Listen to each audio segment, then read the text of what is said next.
Sir, contempt of court का एक मामला है तहसीलदार के खिलाफ, क्या है? दरअसल एयू स्मॉल बैंक द्वारा चैन सिंह दायले जी को लोन दिया गया था।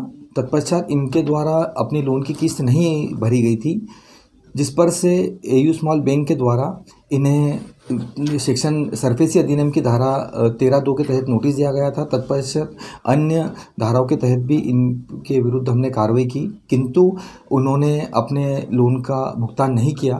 तत्पश्चात विवश होकर बैंक द्वारा एडीएम श्री अजय देव शर्मा जी के यहाँ पर हमने सरफेसी अधिनियम की धारा 14 के अंतर्गत हमने क्लेम याचिका प्रस्तुत की थी।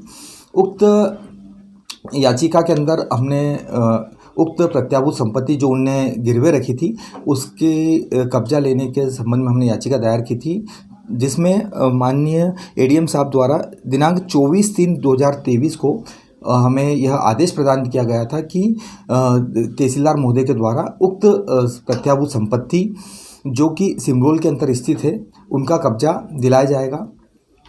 तत्पश्चात बैंक द्वारा एडीएम महोदय के आदेश की प्रति के साथ में आवेदन पत्र तहसीलदार महोदय के समक्ष दिया गया। तहसीलदार महोदय द्वारा लगातार विभिन्न तारीखों पर नोटिस जारी किए जाते रहे, किंतु कई तारीखों पर नोटिस जारी किए जाने के पश्चात में भी उनने उक्त प्रत्याभूत संपत्ति का कब्जा नहीं कराया।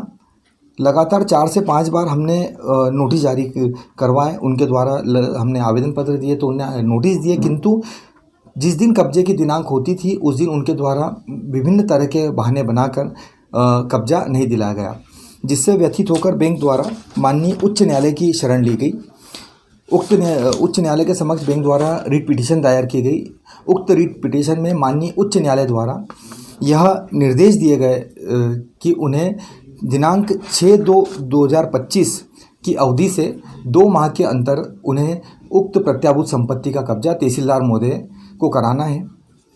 पुनः बैंक के द्वारा तहसीलदार महोदय श्री यशदीप रावत जी के यहाँ हमने आवेदन पत्र प्रस्तुत किया गया, जिस पर से उन्होंने